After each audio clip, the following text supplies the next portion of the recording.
Hello. हाँ जी पवन जी नमस्कार। नमस्कार जी। पवन जी मैं प्रगट सिंह गल कर रहा पंजाबी बोल लोगे? हाँ जी बोलिए। मैं प्रगट सिंह गल कर रहा मलोट तो। जी मैं यार पवन जी तेरिया वीडियो बहुत देखना, तुहाडियां वीडियो जिन्नियां तुसीं लोड करदे हो ना जी हुण भी अब भी आपने जो वीडियो अपलोड की थी वो स्वामी क्या नाम उनका परमानंद जी की, जी जी जी वो मैंने 2 घंटे देखी यार, सुनी। जी देखिए मुझे, मैं कोई कट्टरवादी नहीं हूँ, ना मैं कोई आपसे कोई मतलब उस तरह से बात करने वाला हूँ। और रहता मैं पंजाब में हूँ, लेकिन रिश्तेदारियां हमारी सारी जितनी है सारी राजस्थान में ही है। अच्छा। श्री गंगानगर से लेकर जयपुर तक जाल बिछा हुआ है हमारा। मेरी ससुराल, बेटी की बहन, बुआ जी, सब रिश्तेदारियां भरी पड़ी हैं यहाँ पर। जी राजस्थान से बहुत गहरा ताल्लुक है। बस यार एक दो मेरे विचार है, मैं आपसे करना चाहता हूँ कि आप बात करते हैं ना, मेरे को भी अच्छा लगता है यार। मैं भी मतलब सारा दिन वाहिगुरु वाहिगुरु जपता रहता हूँ। जी देखो मैं गुरु ग्रंथ साहिब जी महाराज जो हैं उन्हीं के आगे जो मैं अरदास बेनती करता हूँ, जी और वही मेरे सब कुछ है। जी आपके हिसाब से क्या गुरु ग्रंथ साहिब जी सच्चे गुरु हैं ना? वो तो उनमें तो कोई कमी नहीं है। वो थे, लेकिन वर्तमान में कहाँ हैं? हाँ जी। वो थे, 650 साल पहले थे नानक जी, वो सच्चे गुरु थे। हाँ जी। अगर उस समय उनसे कोई उपदेश लेता, उनसे कोई ज्ञान ग्रहण करता, उनकी बातों पे चलता, उनके नियमों में चलता, तो उसका उद्धार हो सकता था। लेकिन वर्तमान में तो नानक जी धरती पर नहीं है ना, जिनको आप जी अपना गुरु बना सको। ठीक है बात आपकी। भाई मेरे पेट में कोई पीड़ा है, आज जैसे मैंने वीडियो में बताया उसमें प्रेमानंद वाले में, मेरे पेट में वर्तमान में पीड़ा है, तो मैं कहाँ जाऊंगा? मैं हॉस्पिटल जाऊंगा। वहां पे मुझे डॉक्टर मिलेगा, वो मुझे चेक करेगा, मुझे मेडिसिन देगा, मुझे आराम मिलेगा। अब मान लीजिए साल 6 महीने बाद में डॉक्टर जो है मर जाता है, और हॉस्पिटल में उसकी कोई मूर्ति बना दी, उसकी कोई फोटोएं बना दी, और फिर अगर किसी के पेट में पीड़ा है और हॉस्पिटल जाकर उस डॉक्टर के पास वो पूछता कि साहब डॉक्टर साहब कहाँ हैं? वो बोलेंगे साहब डॉक्टर साहब का तो देहांत हो गया 6 महीने पहले। वो देखो उनकी मूर्ति लगा रखी है हमने, गले में उनके वो स्टेथोस्कोप भी डाल रखा है, हाथ में उनके इंजेक्शन भी दिया हुआ है। अब वो व्यक्ति जाके पत्थर की मूर्ति की अगर वो दंडवत करे, उनसे प्रार्थना करे कि साहब मेरे पेट में दर्द है, आपने 6 महीने पहले तो बहुत अच्छा मुझे मेडिसिन दिया था, मुझे इलाज दिया था, मुझे अब भी दे दो, मुझे आराम मिल जाए। तो क्या वो पत्थर की मूर्ति, क्या वो फोटो उस मरीज को देख के उसका इलाज कर देगी? नहीं करेंगी। तो वर्तमान में चाहे चाहे आदरणीय नानक जी हो, चाहे श्री रामचंद्र हो, चाहे श्री कृष्ण हो, चाहे अन्य कोई संत महात्मा हो, चाहे 10 गुरुबान साहिब हो, वो वर्तमान में नहीं है। वर्तमान में केवल हम उनके जीवन से एक जो है मतलब की शिक्षा ले सकते हैं कि हमने उनके जैसे अच्छे कर्म करने चाहिए। लेकिन मोक्ष नहीं हो सकता खाली खाली उनकी बातों को याद करने से, वाहे गुरु नाम का जप करने से। अब वाहे गुरु नाम का जप जो है किसी भी शास्त्र में नहीं है, गुरु ग्रंथ साहिब में भी कहीं नहीं लिखा हुआ, और ना ही कभी नानक जी ने बताया कि भाई मेरे शरीर छोड़ने के बाद आप लोग वाहे गुरु करोगे तो आपकी मुक्ति हो जाएगी। लेकिन पवन जी ये तो लिखा है ना, जो हमारा मतलब जब हम अरदास करते हैं ना जी, तो उसमें ये लिखा हुआ है कि आज्ञा भई अकाल की तभी चलायो पंथ। जो 10वें गुरु साहिब गुरु गोविंद सिंह साहिब जी महाराज हैं, उनकी जो मुखारबिंद से जो शब्द निकले हैं वो ये हैं कि आज्ञा भई अकाल की। अकाल तो परमात्मा ही है, ये बात तो आप मानोगे, बिल्कुल, जो काल के अंदर नहीं है। बिल्कुल बिल्कुल। आज्ञा भई अकाल की तभी चलायो पंथ, जी, सब सिखों को हुक्म है गुरु मान्यो ग्रंथ। जी, गुरु ग्रंथ जी मान्यो प्रगट गुरा की देह। जी, जो प्रभ को मिल वोच है खोज शब्द मैले, जाका हृदय शुद्ध है खोज शब्द मैले। लेकिन जो गुरु गोविंद सिंह साहब, हम तो देखो कोई भी है जी, आज मैं भी इसी बात का मैंने पहले आपको कहा कि मैं आज से नहीं जी, जब ये आप ये हुआ था ना, बखेड़ा हुआ था आपका बरवाला में, जी, तब भी मैं आपके बाबा जी के वो सुनता होता था। बच्चे बोल देते थे डैडी आप तुसी डैडी की सुनते रहने हो जी। मैं कहा बेटा ठीक है मेरा ध्यान इधर लगता है, मैं हर एक नहीं सुनता, मैं मुसलमानों का उनका भी सुनता हूँ, हिंदुओं का भी, जहाँ पे कुछ सीखने को मिलता जी। तो उन्होंने तो हमें यही उपदेश दिया है कि गुरु ग्रंथ मान्यों प्रगट गुरा की दे के जो श्री गुरु ग्रंथ साहब जी हैं, ये 10 गुरु साहबान की जो ज्योति है वो इसमें समाइए, जाका हृदय शुद्ध है खोई शब्द में लेके आपको गुरु ग्रंथ साहब के लड़ लगा दिए, आप इसमें से खोज करो, इसी में से आपको सब कुछ मिलेगा। बिल्कुल बात सत्य है। महापुरुषों ने जो वाणियां लिखी वो झूठ नहीं हो सकती हैं। भले हम अपनी छोटी बुद्धि के चलते उनको ना समझ पाए, वो बात अलग है। अब ठीक इसी प्रकार मैं आपको समझाऊं कि जैसे कोई भी रोग है, कोई भी तकलीफ है, उसकी जानकारी आपको कहाँ मिलेगी? कौन सी पुस्तक में लिखी हुई मिलेगी? भाई कोई डॉक्टर की पुस्तक होगी, कोई एमबीबीएस की पुस्तक होगी, उससे में सब रोगों का इलाज होता है ना। लेकिन वो निकाल के कौन देगा? अब मरीज मार्केट से एमबीबीएस की पुस्तक लेके 400-500 रुपए में और अपने घर पर लाकर अगर वो गोली दवाई बनाने लग जाए तो क्या कभी वो सक्सेस होगा?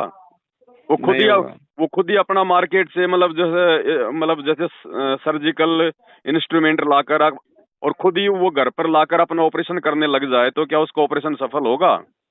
नहीं। तो गुरु ग्रंथ साहिब के अंदर आप जिस शब्द की बात कर रहे हैं उस शब्द को कौन खोज के बताएगा आपको? वो बताएगा वर्तमान में जो गुरु ग्रंथ साहिब को पढ़ने का और गुरु ग्रंथ साहिब के अनुसार लोगों को दीक्षा देने का जो अधिकारी संत होगा। तो वर्तमान में वो संत रामपाल जी हैं इस धरती पर, दूसरा कोई नहीं है। वो तो ठीक है, नानक जी ने 650 साल पहले एक अच्छा मार्ग चलाया था। अगर वो ना चलाते उस मार्ग को उस समय उस अकाल मूर्ति के आदेश पर, तो वर्तमान में जो सिख समाज है वो पूरी तरह से वो दूषित हो जाता। आज ही देख लो ना, आज ही मतलब 10 गुरुओं के इतने प्रयास के बाद भी आज सिख समाज में जहाँ 650 साल पहले कोई मांस नहीं खाता था, कोई शराब नहीं पीता था, कोई तंबाकू नहीं खाता था, आज देख लीजिए आप घर घर में मांसाहारी हो गए, घर घर में लोग शराब जो है वो पीने लग गए। तो वो तो एक अच्छा मार्ग उन्होंने चलाया ताकि लोग जो है मतलब की इनकी आदतें जल्दी ना बिगड़े। और जिस समय धरती पर वो पूर्ण संत आएगा, जैसे आज आ गए संत रामपाल जी, उस समय तक इन लोगों की भक्ति और भगवान में आस्था बनी रहे, इनकी आत्मा इतनी गंदी ना हो। लेकिन अब तो आपको सच्चे गुरु की शरण में आना ही पड़ेगा, उसके अलावा दूसरा कोई वो नहीं। अब देखो, अब नानक जी ने तो साहब जैसे बहुत सारी वो जो है बातें बोली हैं कि साहब सोए गुरु पूरा कहावे जो 2 अक्षर का भेद बतावे। अब वाहे गुरु तो एक ही अक्षर है, तो फिर 2 अक्षर की कौन सी बात कर रहे हैं नानक जी? अब वो 2 अक्षर वो हैं जो प्राण संगली में लिखा हुआ है कि जब बाला और मर्दाना को नानक जी जब एक बार श्रीलंका में समुद्र दिखाने के लिए लेके गए थे, भाई बाले वाले की साखी में जो लिखा हुआ है, अब उस समय नानक जी जो है जानबूझ के वो 2 अक्षर का जो मंत्र था जो सतनाम वो जाप करने लगे। और पीछे से जो मर्दाना था वो भी उनकी नकल करने लगा, वो ही 2 मंत्र जाप करने लगे। तो वो डूबने लगा। तो फिर बाला बोला कि गुरुजी मर्दाना डूब रहा है। तो गुरुजी ने कहा रे भाई जो मैंने जो तुम्हें बताया है ना, जो मतलब जपने के लिए वाहे गुरु वाहे गुरु वाहे गुरु, उसका जाप करो। ये मत देखो कि मतलब गुरु क्या कर रहा है, गुरु क्या बोल रहा है। तो उस समय क्या था ना कि वो जो 2 अक्षर का जो जाप था वो छुपा के रखना था, क्योंकि वो समय नहीं था आत्माओं को पार करने का। उस समय हम लोग अगर 2 अक्षर का मंत्र वो ले भी लेते, नानक जी अगर किसी को दे भी देते, तो भी लोग उस समय जो है पूर्ण मोक्ष प्राप्त नहीं कर सकते थे, वो सचखंड नहीं जा सकते थे, क्योंकि आत्मा उस समय भगवान और भक्ति को स्वीकार करती है जब ये शास्त्रों से सारे प्रमाण देख लेती है। और उस समय जो मतलब की शिक्षा नहीं थी, उस समय नानक जी उनको दिखा नहीं पाते ये सारी बातें और वो मान नहीं पाते। इसलिए नानक जी ने वर्तमान समय तक लोगों को भक्ति से जोड़े रखने के लिए और वो वाहे गुरु का जाप जो है उनको दिया था। वरना वाहे गुरु करने से थोड़ी मुक्ति होगी। अब मैं किसी मेडिकल की दुकान पे जाऊं और मैं बोलूं भाई साहब दवाई दे दो दवाई दे दो दवाई दे दो, अब मेडिकल वाला क्या बोलेगा, भाई साहब मेरे पास तो हजारों प्रकार की दवाई है, तुझे कौन सी दवाई चाहिए, दवाई का नाम बता। तो इसी प्रकार वाहे गुरु जो है ये खाली जो मतलब कि गुरु की ओर संकेत करता है, लेकिन गुरु का मंत्र क्या है वो तो वो गुरु ही बताएगा, वो संत ही बताएगा, जो आज वर्तमान में कोई नानक जी जैसा होगा। तो वर्तमान में देखो संत रामपाल जी आए हुए हैं और देखो मैं तो साहब अपने गुरु जी का डंका जो है मतलब कि बजाऊंगा लेकिन नहीं बजाना चाहिए आपको, लेकिन हर एक आदमी आपको को हक है जहाँ भी हाँ देखो। मैं हम्म, आपसे किसी तरह की ईर्ष्या नहीं करता हूँ। मैंने पहले भी आपको एक्सप्लेन किया है भी, मैं तो खुद मतलब उस परमात्मा के रास्ते का चाहवान हूँ कि कभी कोई चलता फिरता कोई कोई मुकद्दर से ऐसा मिल जाए रंगा हुआ जो खुद को भी जोड़ दे यार।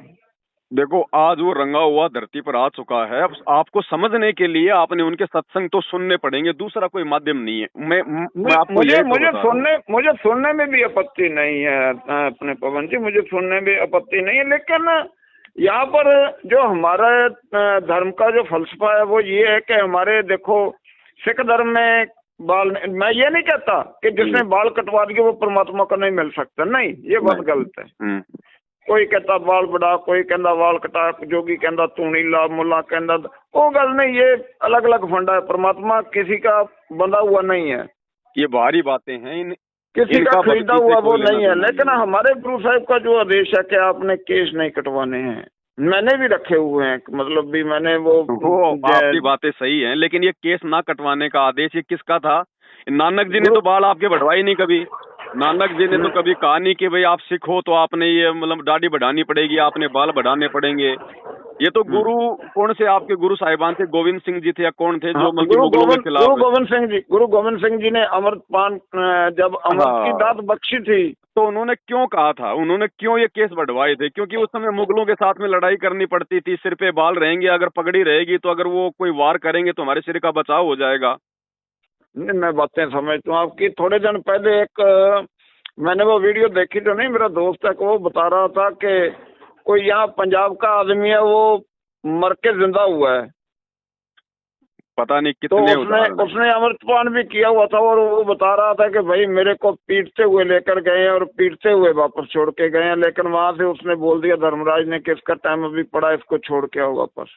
ये तो हमारी आंखें खोलने के लिए परमात्मा ऐसी घटनाओं को जन्म देता है ताकि हम लोग अपनी मतलब की पुरानी परंपराओं से पीछे हटें।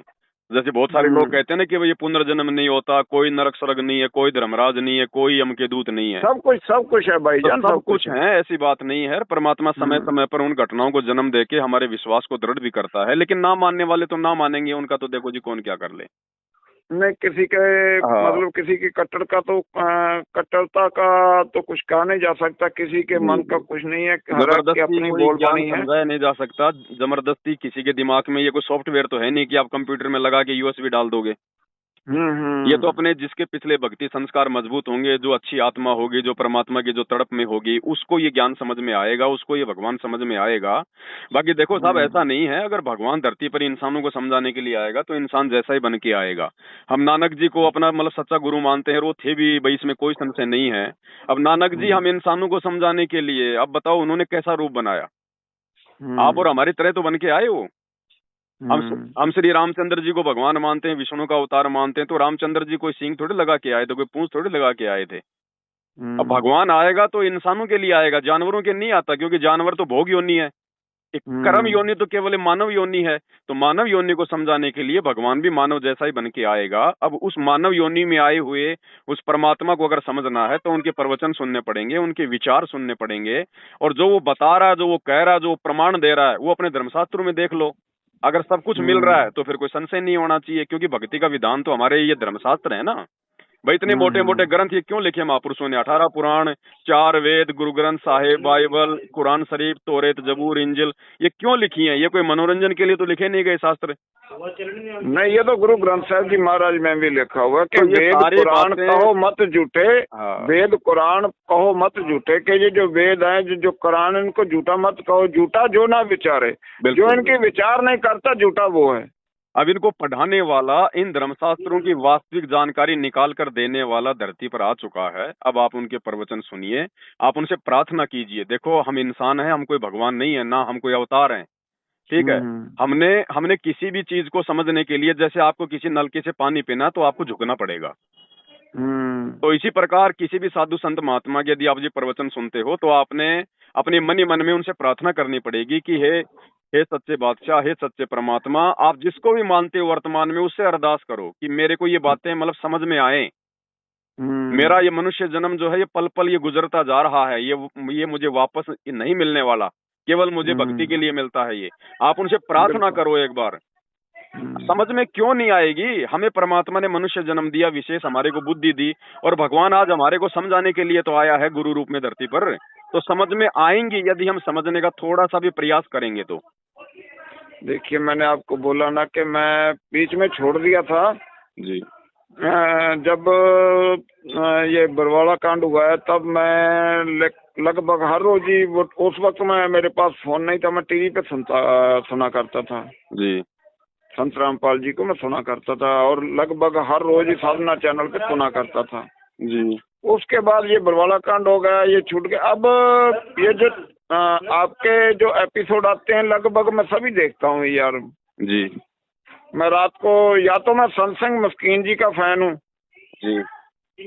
वो भी अलवर के थे और बहुत बड़े मतलब सज्जन पुरुष थे, कोई परमात्मा के नेड़े जो रूहें होती हैं वो थे वो। जी। जी। जी। तो मैं वाईफाई लगा हुआ है, नेट का तो चक्कर होता नहीं है, तो फोन जो है वो चलता रहता रात के 1-1 बजे तक, 2-2 बजे तक। आपका भी जो एपिसोड है मैं सभी देखता रहता हूँ, हर रोज देखता हूँ सभी, लेकिन यार मैं किसी डिसीजन पे नहीं पहुंच पा रहा हूँ कि मेरे को क्या करना चाहिए। मैं एक तरफ मेरा खुद का अपना धर्म है जी। भी, जो कहीं मैं कोई गलती तो नहीं कर रहा हूँ कि गुरु गोविंद सिंह साहब जी से दूरी बना के, या गुरु ग्रंथ साहब जी से दूर जाकर मैं कोई गलती तो नहीं कर रहा हूँ, मैं पाप का भागीदार तो नहीं बन रहा हूँ? नहीं नहीं नहीं, देखो ऐसा है, क्योंकि मैं आज तक जो भी मांगा मैंने वो गुरु ग्रंथ साहब जी से आगे हाथ जोड़कर उनसे मांगा। वो आपका भाग्य था, वो आपका प्रारब्ध था, वो आपके पिछले जन्म के आपके पुण्य थे, वो आपको मिलना ही था। अब बहुत सारे लोग हैं भाई, आपके सिख समाज के ऐसे बहुत सारे लोग होंगे जो ना तो 10 गुरुओं को मानते हैं, ना और कोई भक्ति करते हैं, उनके दारू के ठेके भी हैं, वो खाते पीते भी हैं, और उनको उन जो है आपके गुरु ग्रंथ साहब का पाठ करने वालों से ज्यादा लाभ मिल रहे हैं।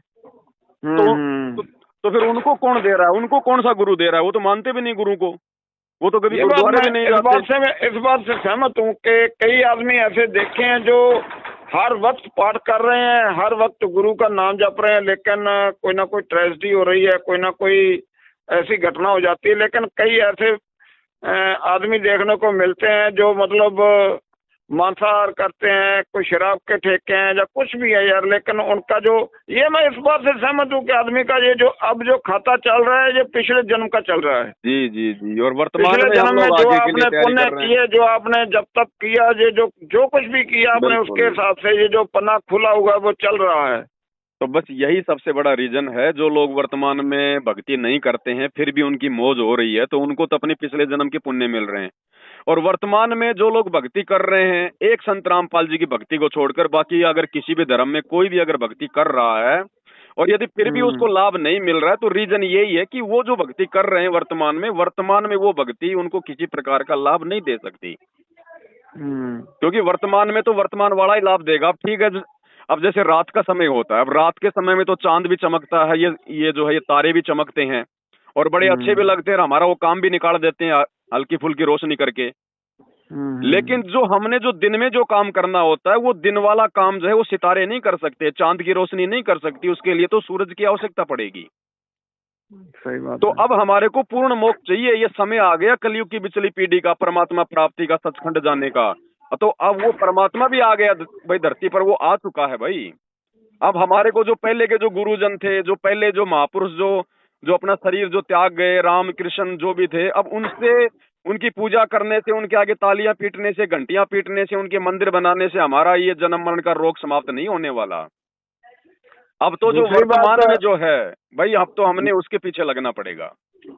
मैं आपसे मतलब इस बात को मतलब खंडित नहीं कर रहा हूँ, लेकिन जो गुरु ग्रंथ साहब जी महाराज में गुरु नानक साहब जी लिख कर गए हैं, वो लिख गए कि जो पूर्ण परमात्मा है वो अजूनी है, वो जूनी में मैं नहीं आता जी। तो दूसरी तरफ मतलब गुरु ग्रंथ साहब जी में ये भी लिखा हो कि गुरु परमेश्वर ना ही वेद, गुरु और परमेश्वर में कोई भेद नहीं है, कोई फर्क नहीं है। जो 10 गुरु साहिबान हुए उनमें और परमात्मा में कोई फर्क नहीं था।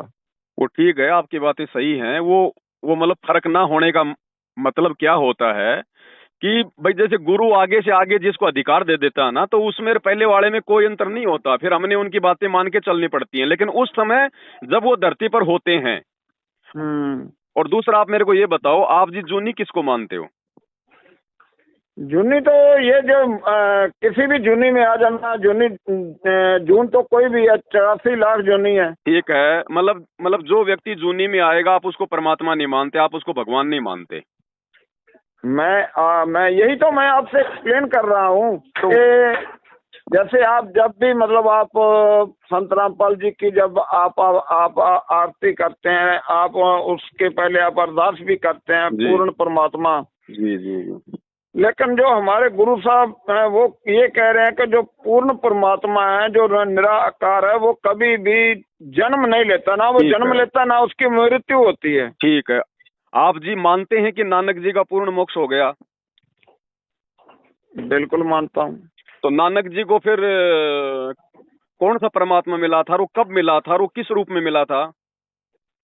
नानक जी तो मतलब ये तो गुरु ग्रंथ साहब जी में दर्ज है ना, 100 गुरु करो जो बोर न करना, मतलब के उन्होंने तो कहा कि शब्द ही गुरु है। लेकिन शब्द उनको मिला कैसे, उनको दिया किसने? शब्द कोई उड़ के तो आए नहीं ऊपर से, अगर उड़ के आए तो फिर आज भी आना वो चाहिए। उन्होंने ये लिखा है कि काल ना मिलो, सेव ना मिलो, मिलो आए अचिंता। ये गुरु ग्रंथ साहब जी में दर्ज है कि मुझे कालना करके, मेहनत मशक्कत करके, जब तक बंदगी करके मुझे परमात्मा नहीं मिला। तो अगर परमात्मा किसी को जो पूर्ण अकाल पुरख दर्शन देते हैं, वो किसी भी, ना तो उनकी कोई कीमत है, कीमत पाए ना कहा जाए, ना तो उनकी कोई कीमत है, ना उनको कोई कीमत देकर, कीमत क्या दोगे आप? आपका शरीर भी परमात्मा ने पैदा किया है, उसमें जो सही है, जो जान है वो भी परमात्मा की है, हर एक चीज परमात्मा की पैदा की हुई है, तो आप उसको भेंट क्या करोगे? जी जी जी जी। तो आपने गुरु ग्रंथ साहिब में ये वाणियां सुनी है कि भाई मतलब ए ठगवाड़ा ठगी देश धानक रूप रहा करतार? हाँ जी। आपने नानक जी की गुरु ग्रंथ साहिब में ये वाणियां पढ़ी हैं, ए ठगवाड़ा ठगी देश धानक रूप रहा करतार? नहीं, ये मैं अभी तक पूर्ण गुरु ग्रंथ साहब जी का पाठ नहीं कर पाया हूँ, लेकिन जो जो जितना मैंने सुना है या जो मैं पढ़ पाया हूँ वो बात कर रहा हूँ आपसे। अब देखो, वो परमात्मा जो है वो जूनी में नहीं आता। इसका मतलब ये होता है कि वो परमात्मा किसी माँ के गर्भ से जन्म लेकर जूनी में नहीं आता। हाँ बाकी तो समर्थ है, वो कोई भी रूप धारण कर सकता है वो तो। हाँ, बिल्कुल ये बात सत्य मानता हूँ। ठीक है, तो आप लोगों को ये लग रहा है कि संत रामपाल जी जूनी में आए हैं, मतलब वो माता पिता के गर्भ से आए हैं। हाँ लेकिन हाँ। ये केवल हमारा उस समय तक हमारी आंखों का धोखा है, जब तक हम संत रामपाल जी के प्रवचन सुन के उनको पहचान नहीं लेते। अब जैसे सीता जी थी, अब सीता जी का जन्म कैसे हुआ था? कोई माता से हुआ था या फिर जमीन में मटके से हुआ था? जमीन के मटके से। तो क्या फिर वो परमात्मा हो गई? नहीं। तो फिर तो ये भी फिर आपने समझना पड़ेगा कि हर वो व्यक्ति जो माता से जन्म नहीं लेता वो भगवान भी नहीं होता। अब जैसे गोरखनाथ जी थे, उनका जन्म तो गोबर से हुआ था ना, या फिर कोई माता से हुआ था? तो क्या वो भगवान हो गए? रामचंद्र जी का जो छोटा बेटा था कुश, उसको सीता ने जन्म दिया था, या फिर वो घास के तिनके से उसको महर्षि वाल्मीकि ने उसको पैदा किया था? उसको पैदा किया था। तो क्या वो भगवान हो गया फिर? क्योंकि जूनी में तो वो भी नहीं आया था। तो हमने इन चीजों को समझना पड़ेगा। जब वो अकाल मूर्त परमात्मा, इतनी बड़ी वो शक्ति, जब वो इस धरती पर आएगा, वर्तमान में मान लो अगर वो आएगा और अगर वो प्रकट हो जाता है एकदम से हजारों लोगों के सामने, तो एक बात बताओ, उसको भगवान कौन मानेगा, उसको परमात्मा कौन मानेगा? क्योंकि हमने तो बहुत सारे जादू देख रखे हैं आजकल। हम तो कह देंगे ये तो कोई जादूगर है, ये तो कोई चमत्कारी है, ये तो कोई सेवड़ा है, ये तो जंत्र मंत्र जानता है भगवान के रूप में, तो फिर भी हम उसको स्वीकार नहीं करेंगे। इसलिए वो परमात्मा इस संसार में आने से पहले वो एक लीला करता है। ठीक है, वो खेल खेलता है वो परमात्मा। वो सतगुरु जो चावे सो कर ही भरम पड़ो मत कोई। अब इस चीज को देखो, हमने फिर उनके ज्ञान से समझना पड़ेगा, दूसरा तरीका नहीं है। क्योंकि ना तो अब संत रामपाल जी को किसी ने पैदा होते देखा। भाई अगर कोई दाई थी, उनकी माता जी थी, वो तो सब मर चुकी हैं। तो अगर मैं आपके सामने ये बात लेके बैठ जाऊं कि संत रामपाल जी को पैदा होते हुए किसने देखा, तो कोई प्रमाण नहीं आपके पास में कि आप साबित कर सको। मेरे पास तो नहीं है कि नहीं? तो हमने इन चीजों को देखो, जो संतों का जो होता है ना, संतों के विचार सुनने से ही संत हमारे को समझ में आएंगे। और संतों की लीला बड़ी अपरंपार होती है। अब नानक जी थे, अब नानक जी ने अपने जीवन काल में क्या क्या चमत्कार किए साहब, आपको पता है? हजारों चमत्कार किए उन्होंने, हजारों चमत्कार। जबकि नानक जी का जो जो मतलब कि जन्म था वो तो श्री कालूराम मेहता जी से हुआ था। बिल्कुल बिल्कुल। हैं? मदद उनका परिवार था, उनके भी माता पिता थे। फिर भाई आज हमने उनको परमात्मा के तुल्य क्यों मान लिया? क्योंकि हमने उनको उनके विचारों से माना। भाई संत ने हमें ज्ञान दे दिया, हमारे को जीना सिखा दिया, हमारे को भक्ति का मार्ग बता दिया, हमें वो शब्द दे दिया जिस शब्द से वो परमात्मा मिलता है। तो फिर हमने इन चीजों को नहीं देखना कि उसने जन्म लिया है या वो प्रकट हुआ है या फिर वो आसमान से वो टपका है। भाई हमें तो हमारे मतलब की चीज मिल गई ना। हम बच्चे को स्कूल में भेजते हैं, अब बच्चे को टीचर पढ़ाता है, क्या हमने कभी ये जानने का प्रयास किया कि जो जो टीचर हमारे बच्चे को पढ़ाता है वो कभी वो घर पे शराब भी पीता होगा, मांस भी खाता होगा, अपनी औरत के साथ में झगड़ा भी करता होगा? क्या हमने कभी सोचने का कभी ये मतलब हमने कभी मतलब जोखिम किया हमने? बिल्कुल। भाई वो बच्चे को सही तरीके से पढ़ा रहा है, बच्चे को सिलेबस के अनुसार ज्ञान दे रहा है, बस हमारा काम खत्म। तो हमने देखो शास्त्रों से पहचान करनी पड़ेगी, संत के प्रवचन सुनने पड़ेंगे, और शास्त्रों से जब हम देख लेंगे कि भाई संत का ज्ञान पूरा है, यही भक्ति मार्ग है, इसके अलावा और कोई चीज नहीं है, तो फिर हमने ये अगरम मगरम छोड़ के, क्योंकि संतों की लीला बड़ी अपरंपार होती है, आम जीव के बस की बात नहीं है कि वो उसको समझ जाएगा। बाकी इस मन पापी को तो देखो रोकना पड़ेगा, ये तो आगे से आगे मन में सवाल पैदा करता जाएगा। ये तो स्पीड इसकी बिजली से भी तेज है जी। हाँ, तो फिर अब इन चीजों पे अंकुश लगाने के लिए, मन के ऊपर अंकुश लगाने के लिए सतगुरु धरती पर प्रकट होता है, अपना ज्ञान देता है। अब अगर संत रामपाल जी या फिर नानक जी को ले लीजिए आप। नानक जी जिस समय आए थे, क्या उनको किसी ने कोई मतलब कोई महात्मा माना था क्या, कोई संत माना था क्या? नानक जी के दोनों लड़के जयचंद और श्रीचंद आजीवन उनको अपना गुरु नहीं मान पाए, उनको परमात्मा नहीं मान पाए, नहीं मान पाए। हमेशा उनकी प्रॉपर्टी के लिए उनकी नजर रही हमेशा, इसलिए नानक जी ने किसी दूसरे को अपना मतलब उत्तराधिकारी बनाया। तो ये देखो साहब, घर का जोगी जोगना, बाहर का जोगी सिद्ध, बहुत सारी बातें हैं, दीपक तले हमेशा अंधेरा रहता है। ठीक है। और अगर नानक जी उस समय अगर ये कह देते कि मैं अल्लाह हूं, मैं खुदा हूं, मैं परमात्मा हूं, तो क्या कोई भी सिख समाज उस समय उनसे दीक्षा लेता? क्या सब ये कहते कि देखो अहंकार में बोल रहा है, कहता मैं भगवान हूं, हमारे जैसा जीव है, दाढ़ी मूंछ है, सर पे पगड़ी बांध रखी है, कालूराम मेहता जी के घर पे जन्म हुआ है और कह रहा है कि मैं परमात्मा हूं, मैं भगवान हूं। तो संतों को अपने आप को छुपाना पड़ता है, किसी और को भगवान बताना पड़ता है, ताकि लोग उसके ज्ञान को सुने, अन्यथा लोग उसके ज्ञान को सुनेंगे नहीं। तो इसी प्रकार जो संत रामपाल जी हैं, जो कबीर जी को परमात्मा बता रहे हैं, तो ठीक है भाई, वो परमात्मा तो कबीर ही है। कबीर जी को मैं अपने गुरु तुल्य, क्योंकि कबीर साहब जी की वाणी जो है गुरु ग्रंथ साहब जी में दर्ज है, और कबीर साहब बहुत ऊंची उडारी के भक्त हैं। अब वो भगत क्या के मुताबिक जो गुरु ग्रंथ साहब जी में दर्ज है उनके आधार से बात कर रहा हूँ। नहीं, बिल्कुल आपकी बात सत्य है। जितनी वाणियां आपके गुरु ग्रंथ साहिब में 10 गुरु साहिबानों की हैं, उनके बराबर अकेले कबीर जी की हैं। ठीक है। अब वो कबीर जी तो ठीक है, आप उनको भगत बोल सकते हैं, लेकिन वो तो भगत भी खुद ही थे, वो तो परमात्मा भी स्वयं ही थे, वो तो लीला करते हैं हम भक्तों को समझाने के लिए, है ना? तो अब देखो ना, अब थोड़ा विचार तो हमें करना पड़ेगा। अब देखो, ये मनुष्य शरीर दिया है, परमात्मा ने बुद्धि दी है। अब देखो समय भी ज्यादा नहीं गंवाना चाहिए हमने इसी खोजबीन में कि कौन है परमात्मा, कहाँ है परमात्मा। अब हमने निष्कर्ष तो जो है निकाल लेना चाहिए, क्योंकि समय अब आ चुका है। अब भी अगर हम लोग अगरम अगरम में रहेंगे, अगरम अगरम में रहेंगे, और अगर समय अपना बर्बाद कर देंगे, तो फिर ये तो जो वर्तमान में जो आया हुआ है परमात्मा, जो सतगुरु रूप में आया हुआ है, जो संत रामपाल जी, ये भी अपने हाथ से निकल जाएगा। और जाने के बाद फिर दुनिया इनके मंदिर बनाएगी, जैसे आज नानक जी के गुरुद्वारे बने हुए हैं। अब आज गुरुद्वारे में कोई भगवान थोड़ी बैठा है साहब। ये तो धार्मिक शिक्षा के स्कूल है, लेकिन आज उनमें धार्मिक शिक्षा भी तो सही प्रकार से नहीं दी जा रही है। ये बात तो सही। आज केवल वो बिजनेस बन गए, लोगों ने बांट लिया कि साहब ये है तो यही रहेगा, ये पार्टी है तो यही रहेगा, आप उसको हटा के दिखा दो, फिर उसके माथे में तोड़ी गिर जाती है। वो उस पर तो मैं बोलना भी नहीं चाहता हूँ कि इतना सिस्टम खराब हो चुका है ना। तो खराब सिस्टम को ठीक करने के लिए परमात्मा संत रामपाल जी के रूप में धरती पर आए हैं, और वो देखो कोई चमत्कार नहीं करेंगे, वैसे मतलब प्रत्यक्ष में नहीं करेंगे, बाकी अप्रत्यक्ष में तो उन्होंने लाखों चमत्कार कर दिए।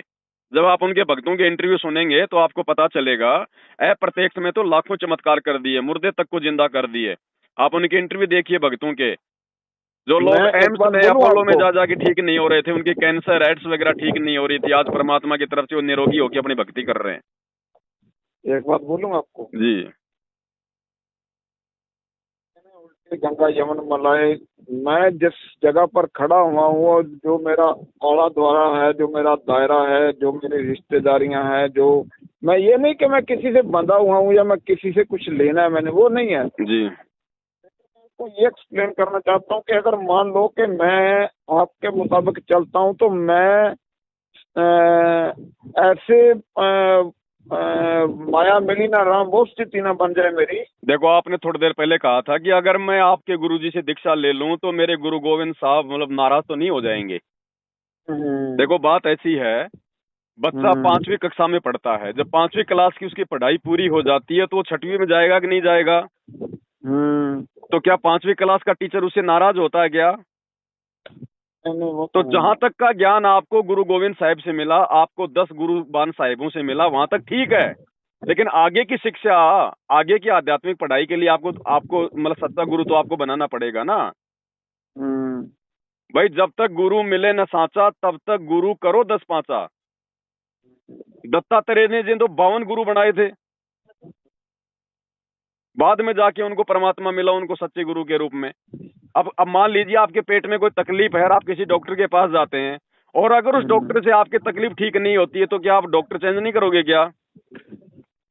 ये बात तो सही। और दूसरी बात साहब, अगर गुरु गोविंद साहिब और 10 गुरुवान साहिबों का ज्ञान ही यदि कंप्लीट होता, मैं ये नहीं कह रहा कि वो ज्ञान वो गलत है, जहां तक का ज्ञान है बहुत अच्छा है, वो सुपर ज्ञान है। लेकिन मैं ये कह रहा हूं कि दिमाग से निकल गई मैं क्या बोल रहा था। तो आप ये एक्सप्लेन कर रहे हैं कि वो ज्ञान तो सही है, जो बातें हैं वो सही है, भगवान ने कही है वो सही है। नहीं नहीं, और ही कोई बात थी। देखो, पॉइंट ऐसे होते हैं परमात्मा की दया से, वो अचानक से निकल गया दिमाग से। क्योंकि आपकी आत्मा को ठेस लगनी चाहिए ना। बात ये है, मुझे तो पता है उन सब बातों का, लेकिन आपको समझ में आनी चाहिए ना। समझ तो अपने पवन जी, मेरी अब कोई 52 साल के करीब उम्र में, आपके जितनी उम्र होगी लगभग मेरी भी। मेरी तो ये कोई 40-42 साल की उम्र है। चलो कोई नहीं, उम्र से तो कोई लेना देना नहीं है आध्यात्मिक मार्ग में, उम्र से कोई लेना देना नहीं होता। लेकिन मेरे को भी कम से कम 20 साल हो गए हैं इस मार्ग पर चले हुए, और मैं भी बहुत तरस रहा हूँ कि कोई ऐसा मतलब जो सुहागन होती है ना, सुहागन वो होती है जिसको परमात्मा मिल जाए। बिल्कुल आपकी बात सही है, लेकिन देखो, परमात्मा से मिलाने का माध्यम कौन होता है? संत। संत होते हैं ना। अब इसीलिए कहा गया कि गुरु बड़े हैं गोविंद से मन में देख विचार, हरि सुमरे सो वार हैं और गुरु भजे होए पार। 7 दीप 9 खंड में सतगुरु से बड़ा न कोई, वो कर्ता करे ना कर सके, सतगुरु करे सो होए। तो यहाँ पे वो कर्ता, उस अकाल मूर्त ने अपने संत को महत्व जो है वो क्यों दिया? उसने गुरु को ही महत्व उसने क्यों दिया कि भाई गुरु गोविंद दोनों खड़े और किसके लागू पाए, बलिहारी गुरु अपना जिन गोविंद दिया बताए। तो देखो, वैसे तो हम परमात्मा को नहीं प्राप्त कर पाएंगे, हमने उसके लिए जो है हमने गुरु को ही जो है हमने मानना पड़ेगा। लेकिन गुरु को मानने के लिए हमारे शास्त्र ही एकमात्र आधार हैं कि भाई सच्चा गुरु कौन है। बाकी तो गांव-गांव में बैठे हैं गुरु, ऐसे थोड़ी हम किसी को जो मतलब गुरु बना लेंगे। और रही बात उस परमात्मा की, उस शब्द की, के जमाने में तो ढेर लगे हुए हैं। और रही बात वो परमात्मा, वो शब्द की, तो देखो उस चीज को प्राप्त करने के लिए भी आपको गुरु बनाना पड़ेगा। अब जैसे हम लोग ये पानी पीते हैं, अब ये पानी साहब आता कहाँ से है? ऊपर से आता है ना, बादलों से आता है ना। पानी तो समंदर का है, जो भी है वो घड़े में है। मान लीजिए समुद्र में भी पानी आए तो ऊपर से ही आता है। अब मान लीजिए यही पानी जो है ये ऊपर मतलब वाष्प रूप में है, ये बादलों के रूप में है। क्या वो वाष्प रूप का जो पानी है, जो बादल रूप में जो पानी है, क्या वो आपकी प्यास बुझा देगा क्या? और दूसरी बात और मुझे याद आ गई जी, जब मैं आपके ये जो स्टेटमेंट सुनता हूँ आपके, मैंने बोला ना कि मैं आपको 2 घंटा 2 घंटा जो भी जितने भी आप साथ संगति करते हैं मैं सुनता रहता हूँ। जो आप बोलते हैं कि जिन्होंने संत जी से प्रथम नाम लिया, सत नाम लिया, सार नाम लिया, सार शब्द लिया, लेकिन वो भी मतलब रास्ता भटके हुए हैं। तो यार मैं कोई डिफाइन नहीं कर पा रहा हूँ किसी मतलब कोई ना। अब वही बात होगी सेम टू सेम कुल मिला के, क्योंकि देखो ठीक है भाई, संत रामपाल जी ने सन 1994 से आके अपना ज्ञान प्रचार किया, लोगों को भक्ति बताई, लोगों को भगवान की जानकारी बताई, सारा सब कुछ किया। लेकिन वर्तमान में भी उनके ज्यादातर जो शिष्य हैं वो संत रामपाल जी को पहचान नहीं पा रहे। वो उनको खाली एक संत मान रहे हैं, खाली उनको जो है एक मतलब उस भगवान का, उस परमात्मा का एक वो प्रतिनिधि मान रहे हैं। जबकि शास्त्र क्या कह रहे हैं कि भैया जो जब तक आप अपने गुरु को परमात्मा नहीं मानोगे, जैसे जैसे हमारे गुरुजी बार बार ये कहते हैं कि अगर आपने अगर सवाल को अगर हल करना है तो मानना पड़ेगा कि मान लो मूलधन 100 रुपए, तब जाके आप वो वास्तविक ब्याज वाली जो दर है आप वो निकाल पाओगे, अन्यथा आपका वो सवाल जो है जिंदगी में कभी भी वो हल नहीं होगा। तो ठीक इसी प्रकार आपने मानना पड़ेगा कि मान लो अपने गुरुजी भगवान, अपने गुरुजी परमात्मा, अब ये तो खुद है ही परमात्मा, लेकिन फिर भी अपने आप को छुपाते हुए अपने आप को भगवान मनवाने के लिए प्रत्यक्ष रूप में इनको इस प्रकार से सत्संगों में बोलना पड़ता है। तो जो सतलोक आश्रमों से जो जुड़ी हुई जो संगत है वो आज भी संत रामपाल जी को परमात्मा नहीं मान पा रही है, उनको भगवान का दर्जा नहीं दे पा रही है, खाली उनको एक अपना गुरु मानती है।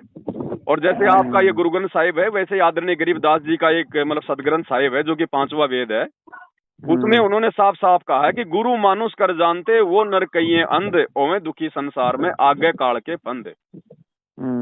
और गुरु मानुष कर जानते और करे चरना अमृत को पान, और ते नर नरक में जाएंगे जन्म जन्म बने समान। यानी गुरु को मानुष समझने वाला, अब गुरु को मानुष समझने का मतलब होता है कि भैया अपने गुरु के अलावा, अपने गुरु के रहते सहते किसी और में जो है मतलब परमात्मा देखना, किसी और में जो है भगवान देखना। तो जो सतलोक आश्रमों से जुड़ी हुई जो संत रामपाल जी की संगत है, वो संत रामपाल जी के रहते सहते आज भी वो कबीर दास जी की फोटो को ही वो परमात्मा मानती है। अब वो फोटो ने तो नाम दिया नहीं, वो फोटो तो उनको पार नहीं करने वाली, फोटो ने तो उनको सत्संग सुनाया ही नहीं, फोटो तो उनकी प्रार्थना सुन नहीं रही है। लेकिन अभी देखो ये बात है ना साहब, देखो अब देखो जैसे उनको गुरु भी मिल गया, उनको ज्ञान भी मिल गया, लेकिन फिर भी उनके पिछले संस्कार जो है वो कमजोर हैं, जिससे वो गुरु को पहचान नहीं पा रहे। तो ये भी बहुत बड़ी बात है। इसलिए तो कहते हैं परमात्मा की ये संसार विघ्न की घाटी, कोई निकलेगा बिरला सूर। ठीक है, कोई बिरले होते हैं जो अपने गुरु में भगवान देख के इस काल के जाल से बाहर हो पाते हैं, अन्यथा भाई साहब बहुत ये काल का षड्यंत्र बहुत भयंकर है। इसको इतना आसान नहीं है कि भाई हम अपने घर पे ठीक है थोड़ा बहुत अपना मल की दिया बाती करके और अपना 2-4 पाठ करके और हम इस काल के जाल को हम काट देंगे। इस काल के जाल के ये तो गुरु साहब जी महाराज कहते हैं ना कि खंडे और तिखी वालों ने की, इस पर चलना तो खंडा जो होता है तलवार की धार होती है, उस पे चलना होता है। गरीबदास जी कहते हैं पहले मरण कबूल कर जीवन की शद आस हो सबन की रेणुका तो आओ हमारे पास। बिल्कुल बिल्कुल। दूसरी मैं आपको रिकॉर्ड मैं आपको एक बताना चाहता हूँ कि आज आप ठीक है साइंस का जमाना है, तो नासा के एक साइंटिस्ट थे वासु भारद्वाज जी। वासु भारद्वाज जी जो थे वो नासा में, जो नासा का साइंटिस्ट है उसको एक्सप्लेन करना, तो उसके लिए अब ये तो बोलना ही कि वो उसके पास साधनों की कमी होगी, पैसे की कमी होगी, पढ़ाई लिखाई की कमी होगी। अब क्या हुआ कि ट्यूमर हो गया अमेरिका में, यहाँ इंडिया में। आपकी आवाज थोड़ी सी दब रही है, थोड़ा सा साइड वाइड में आइए। एक मिनट, नेटवर्क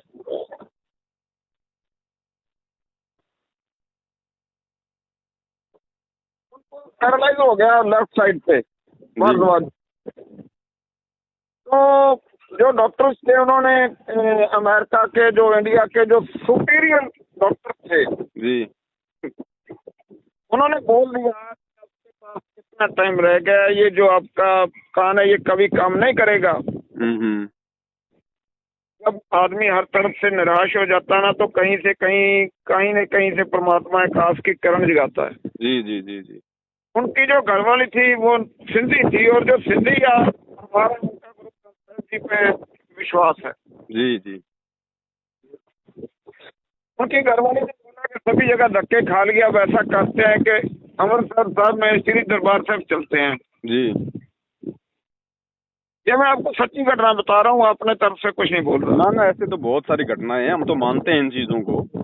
हाँ जी, वो दरबार साहब में आ गए जी आपको शॉर्ट करता हूँ। वहाँ पर उनको वैसे तो वहाँ पर मतलब नंबर नहीं आता, लेकिन मस्कीन साहब के कहने पर उनको वहाँ पर अखंड पाठ साहब जो था वो प्रारंभ कर दिया गुरु ग्रंथ साहब जी महाराज का। जी जी जी बाकी भारद्वाज जी पास में लेट गए, वो पाठ चल रहा है, वो सुन रहे हैं।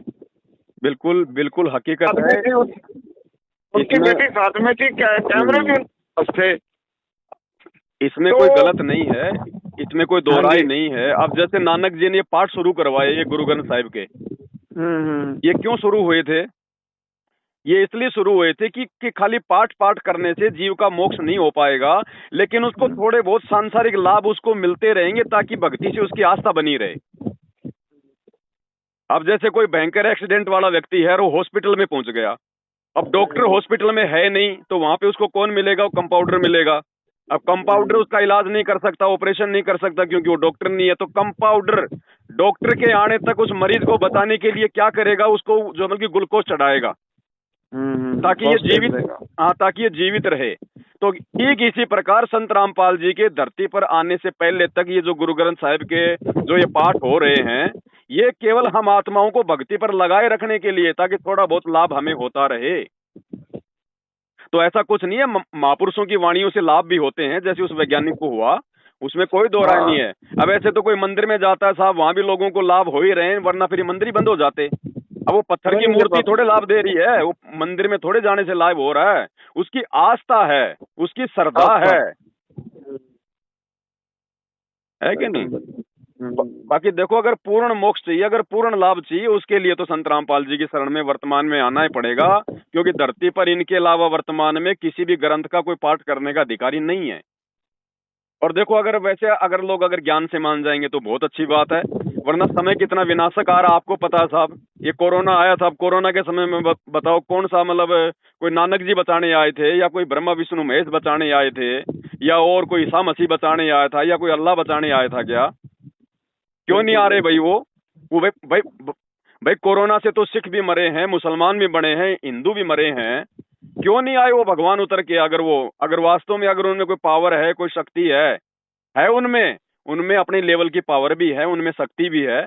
लेकिन जैसे मैंने आपको बताया ना कि जब सूर्य उदय हो जाता है तो चांद सितारों की रोशनी फीकी पड़ जाती है। तो परमात्मा धरती पर संत रामपाल जी के रूप में आ चुके हैं, इसलिए उन 33 करोड़ देवी देवता, ब्रह्मा विष्णु महेश, 10 गुरुबान साहेब, अल्लाह मौला ईसा मसीह जो भी है, उन सबकी जो शक्ति है वो ढीली पड़ चुकी है। अब वो काम नहीं करेगी, चाहकर भी वो काम नहीं करेगी, और थोड़े बहुत दिनों में बिल्कुल डिस्फ्यूज हो जाएंगे। और 2028 ये युग परिवर्तन का समय है। आज जो लोग जो मंदिर, मस्जिद, चर्च और जो गुरुद्वारे में जा रहे हैं, आप देख लेना साहब, वो दुर्गतियां शुरू हो जाएंगी, लोगों की वो दुर्गतियां शुरू हो जाएंगी, कोई किसी को नहीं बचा पाएगा। और अंत में संत रामपाल जी एकमात्र जो अमल के माध्यम बनेंगे सबके लिए। ठीक। क्योंकि देखो, जब तक इंसान के घुटने काम कर रहे हैं ना साहब, वो हार नहीं मानता, ये उसकी फितरत होती है।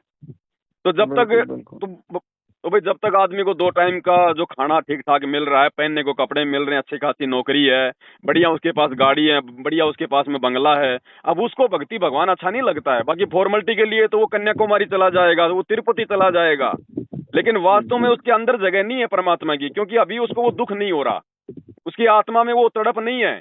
तो आत्मा में तड़प बनेगी, ये दुख आएंगे आने वाले समय में। और जिस समय ये इंसान देखेगा कि भाई ना तो तेरा वो तिरुपति काम आ रहा, ना तेरा हनुमान जी काम आ रहा, ना तेरे ब्रह्मा विष्णु महेश काम आ रहे, ना ये मंदिर, मस्जिद, चर्च और गुरुद्वारे कोई काम आ रहे, उस समय ये इंसान के पास में वो कहते हैं ना कि मरता क्या नहीं करता, फिर संत रामपाल जी के अलावा दूसरा कोई ऑप्शन दिखाई नहीं देगा। तो वो तो लास्ट की स्टेज है, उस समय तो लोगों ने आना ही आना है, लेकिन समझदार वो है जो पहले आ जाए, ताकि वो आदमी को बुरा समय ना देखना पड़े। मैं बोल रहा हूँ ना कि मैं किसी भी तरह का कोई कट्टर आदमी नहीं हूँ, मेरे में कट्टरता तो है ही नहीं है, लेकिन मेरे ये भी है कि जैसे सारी नदियां उत्तर से दक्षिण को बहती है ना, तो मान लो अगर मैं आपके कहे मुताबिक, आपके कहे मुताबिक नहीं, मैं तो ढूंढ रहा हूँ कि कहीं पर यार मेरे भी ऐसा मिले, लेकिन अगर मैं ऐसे रास्ते पर भी चलता हूँ तो भैया दक्षिण से उत्तर की तरफ बहना पड़ेगा, क्योंकि जिस कम्युनिटी से मैं बिलोंग करता हूँ, जो मेरे रिलेटिव हैं, जो मेरा सारा कुछ है, वो उसको मैं मतलब अब कैसे एक्सप्लेन कर सकता हूँ मैं समझ गया आपकी बातें। देखो, ये लोक लाज, मर्यादा, ये परंपरा, रीति रिवाज, शर्मा शर्मी हर कम्युनिटी के अंदर है। आदमी आदमी इतनी जल्दी इन चीजों को छोड़ नहीं पाता है, क्योंकि ये काल प्रेरणा होती है, काल ने हमारे को जकड़ रखा है। लेकिन जो भक्ति मार्ग होता है ना साहब, भक्ति मार्ग को ज्ञान से समझ के उससे जुड़ा जाता है। और ये भेड़ चाल का मार्ग नहीं है कि मैंने ज्यादा वीडियो बना दी है, मैंने आपको ज्यादा प्रार्थना कर दी तो आप मतलब संत रामपाल जी से आप जुड़ जाओगे। जब तक आप अपने अंदर से अपनी आत्मा को जागृत करके, ज्ञान से अपनी चेतना को जागृत करके इस मार्ग को समझ कर नहीं जुड़ोगे ना, तब तक आपको कोई भी आपको भ्रमित कर देगा और आपके अंदर वो सेटिस्फेक्शन वो नहीं रहेगी। बोला ना कि मेरे जो रिश्तेदारियां, मेरे ससुराल हैं वो कर्णपुर के साथ हैं, 15 FF में है। मेरी बेटी के ससुराल है वो कर्णपुर के साथ 2 FF में, वो गांव के सरपंच हैं और मौजूदा डायरेक्टर हैं। वो लोक लाज का मामला आ गया। मैं ये कह रहा हूँ कल को मैं वो एक्सप्लेन नहीं कर रहा हूँ आपको, कोई मैं डोंगबाजी नहीं कर रहा हूँ। 1 मिनट मेरी आप बात सुनिए जी। मेरी बहन है वो सरपंच है मौजूदा जी। और ये जो आपके मंत्री है टीटी साहब सुरेंद्रपाल सिंह टीटी, इनकी जो बेटी है वो मेरे ताया जी के लड़के को ब्याही हुई है जी। मैं कहना ये चाह रहा हूँ कि मैं मान लो आज मेरे जो सभी जो भी जितने भी रिलेटिव हैं, जो भी मैं देखो आज मैं पंजाबी कहते भी कुड़मा जमा वाला बन गया, भी तू समधियों वाला बन गया, पोती नाते पोते वाला हो गया। तो जो जिस दायरे से मैं बंधा हुआ हूँ, सभी लोग गुरुद्वारा साहिब जाने वाले और श्री गुरु ग्रंथ साहिब जी को मानने वाले हैं जी। और मान लो कि मैं अकेला, मैं इस रास्ते पर चलना भी चाहता हूँ, दिल से भी चाहता हूँ, लेकिन मैं फिर भी चल क्यों नहीं पा रहा हूँ कि ये तो सारे मेरा यार बहिष्कार कर देंगे। कौन से रास्ते पर चल पड़ा, तो गुरु ग्रंथ साहिब जी को छोड़ के किधर चला हुआ है भाई। भक्ति का मार्ग दुनिया से अलग ही मार्ग होता है। और देखो, मैंने आपको शुरू में एक बात कही थी कि ये जो इस प्रकार की बातें जो मन में आती है ना, अपने रिश्तेदारों को लेकर, अपने यार दोस्तों को लेकर, अपने समाज को लेकर, अपने धर्म और जाति को लेकर, इसको कहते हैं लोक लाज। यानी उन लोगों का सामना ना करना कि यार तूने क्या बाबा बना लिया, तेरा बाबा तो जेल में बैठा हुआ है, तूने किसको भगवान बना लिया, तू क्या भक्ति करने लग गया, तू तो मतलब सिख है, तूने क्या ये गुरु ग्रंथ साहिब को ये तूने पाठ करना छोड़ दिया, तू तो गुरुद्वारे भी नहीं आता। इसको कहते हैं लोक लाज करना। अब ये लोक लाज छूटेगी ज्ञान से, दूसरा कोई तरीका नहीं है इसका। हाँ, एक चीज है, अगर कोई गारंटी आपको अगर दे सकूं तो मेरी तरफ से मैं आपको पूरी गारंटी मैं दे सकता हूं, क्योंकि मैंने इस परमात्मा को जो है मतलब जड़ से पहचाना है। और मेरी जो स्थिति थी मैं आपको क्या बताऊं। अब आपको मेरा समय ऐसा था, संत रामपाल जी से नाम दीक्षा लेने से पहले, ये जो शहर में जो ये सुलभ शौचालय होते हैं ना, जो बाथरूम वगैरह होते हैं जहाँ पे पब्लिक मतलब की यूरिन करती है, टॉयलेट करती है, पब्लिक टॉयलेट, मैं वहां पे सोया करता था। मेरी स्थिति ये थी, मैं मतलब रेंट के मकान लेने की भी मेरी औकात नहीं थी। मैं वहां सोया करता था। ठीक है, लेकिन मैं ये चीजें आपको बता रहा हूँ केवल आपके विश्वास के लिए, ये नहीं कि साहब ये है वो है। देखो, खाली भगवान की पहचान ये नहीं होती कि भगवान आपको सुख दे दे तो वो भगवान हो गया। सुख तो आपको छोटे मोटे साधु संत महात्मा भी दे देंगे, कोई बड़ी बात नहीं है, क्योंकि अपनी भक्ति से कोई भी आदमी दूसरे को लाभ दे सकता है। जैसे मान लीजिए मेरी जेब में 100 रुपए हैं, तो मैं लोगों को बांट सकता हूँ। मैं किसी को 5 रुपए तो किसी को मैं 10 रुपए, तो किसी को 50 रुपए। लेकिन वो 5-10 रुपए से उनका काम नहीं चलेगा, उनकी जिंदगी भर का वो मतलब जो है इंतजाम नहीं हो गया। वो तो एक मतलब हाँ, वो तो एक मतलब टेम्परेरी काम है, ठीक है, उनका मतलब आज का काम निकल गया। ठीक, तो लेकिन वो सुख भी जो परमानेंट जो सुख होता है, जो इस लोक में जो आदमी को जो चाहिए, जिन चीजों की आवश्यकता है, वो भी इस परमात्मा की भक्ति से ही मिलेगा, दूसरा ऑप्शन नहीं है। तो वो समय था मेरा, मैं जो है मतलब पब्लिक टॉयलेट में सोया करता था। सन 2013 में मैंने नाम लिया। 8 साल तक मेरे को वो संघर्ष करना पड़ा कि मेरी जो स्थिति थी ना, वो टॉयलेट वाली तो नहीं थी, लेकिन टॉयलेट वाली से थोड़ी सी ऊपर हो गई। और वो स्थिति मेरे को क्यों सहन करनी पड़ी, वो अब ये नाम और ज्ञान देने के बाद में ऐसा नहीं कि डायरेक्ट आपको प्रधानमंत्री बना देगा परमात्मा। नहीं, वो बात भगत, अगर आप किसी सच्ची भक्ति से जुड़ रहे हो, आप किसी सच्चे संत से जुड़ रहे हो, तो वहां पे आपको एक समय बाद लाभ मिलेगा। आपको शुरुआत में लाभ नहीं मिलेगा। शुरुआत में लाभ दे दिया तो आप उस ज्ञान को नहीं समझ पाओगे, आप जी डगमग हो जाओगे, आप जी भूल जाओगे परमात्मा के गुणों को। तो परमात्मा उसको धीरे धीरे उसको तपाता है, जैसे लोहे को गर्म करके फिर चोट मारते हैं, फिर गर्म करके फिर उसको ऊपर वो चोट मारते हैं। तो 8 साल मेरे को परमात्मा ने जो है तपाया, मेरे को जलाया। और आज स्थिति वो है कि मेरे रिश्तेदार ये कहते हैं कि वो तो डाके डालता है, डाके। आज उसके पास में इतना पैसा, इतनी गाड़ी, इतना सुख है, भाई वो तो डाके डालता है, डाके। भाई मैं डाका तो डालता हूँ, इसमें कोई दो राय नहीं है, लेकिन मैं भक्ति का डाका डालता हूँ। सुबह उठते मैं अपना भक्ति करता हूँ, बीच में अपने मंत्र करता हूँ, भगवान की सेवा करता हूँ, भगवान को भोग लगाता हूँ, भगवान की महिमा करता हूँ, मैं लाइव आता हूँ, मैं उसका गुणगान करता हूँ। छोटा मोटा रोजी रोटी के लिए जो हम अपना जो है वो काम धंधा भी हम करते हैं। तो हम लोग डाके तो डाल रहे हैं, लेकिन हम ये परमात्मा के डाके डाल रहे हैं, हम ये भक्ति का डाका डाल रहे हैं। और ये भक्ति का डाका आने वाले समय में हर किसी को डालना आदमी बन जाए यार, उसके बड़े भाग होते हैं, है ना। भाई लेकिन देखो, हमारे कोई सुखों की भी कोई आवश्यकता नहीं है, क्योंकि ठीक है आज परमात्मा ने मेरे ऊपर दया जो है वो की हुई है, लेकिन आपको मैं रियलिटी बताता हूँ कि मेरे अंदर 1% भी ये भाव नहीं है कि परमात्मा मेरे को आप इसी प्रकार से मेरे को जो कि आप आनंद में रखो। नहीं, अगर आप मेरे को कल अगर रोड पे रखोगे तो मेरे भाव में, मेरी श्रद्धा में, मेरे विश्वास में, मेरी जो की भक्ति में 1% रत्ती भर भी कोई जो की फर्क नहीं आएगा। क्यों? क्योंकि मैं संत रामपाल जी से सुख प्राप्ति के लिए नहीं, मतलब मैं जो है वो नहीं जुड़ा था। मैंने उनके ज्ञान को समझा पहले, और ज्ञान को समझ के मैं उनसे जुड़ा हूँ। और देखो भगत चाहे कोई भी हो साहब, जैसे सुदामा था, अब सुदामा को सुख मिला तो उसको बुढ़ापे में जाके मिला था, बाकी तो उसके बच्चे भी रोटी के लिए जो है वो तरसा करते थे। सही बात है। तो ऐसा नहीं है कि भक्ति आपने ज्वाइन कर ली तुरंत आपको लाभ मिल गया। अब समाज रिश्तेदार तो सुदामा का भी था, वो भी पता नहीं उसको क्या क्या बोलता था। नरसिंह भगत का भी समाज था। जब नरसिंह भगत को परमात्मा संत रूप में मिले, उसकी 56 करोड़ की संपत्ति को उसने भंडारे में लगवा दिया, तो रिश्तेदार तो उस नरसिंह भगत के भी थे। यानी आज से 350 साल पहले 56 करोड़ की संपत्ति का मालिक, मतलब आज का मुकेश अंबानी भी उसके नाखून के बराबर नहीं था। सही बात है। और वो व्यक्ति यदि परमात्मा के कहने से, यदि एक संत के कहने से अपनी संपत्ति को यदि वो भंडारे में लगा के झोपड़ी डाल के जंगल में रह रहा है, तो रिश्तेदार तो उसके भी थे साहब। उसके तो बड़े बड़े लोगों से संपर्क थे। आपकी बहन तो खाली सरपंच होगी, उसके तो राजाओं के साथ में संपर्क थे। बिल्कुल बिल्कुल। लेकिन उसने वो राजा नहीं देखा, उसने लोकलाज नहीं देखी, उसने रिश्तेदारी नहीं देखी, उसने परमात्मा देखा कि अगर मैं कल को मैं ये भक्ति नहीं करूंगा परमात्मा वाली, और लोकलाज में यदि मैं जो कि फंसा रहा, और कल को मरने के बाद मैं 84 में जाके मैं गधा बनूंगा, सुअर बनूंगा, तो ना तो मेरी बहन काम आएगी, ना मेरा जीजा काम आएगा, ना वो रिश्तेदार काम आएगा। ये तो मतलब के रिश्ते हैं भाई।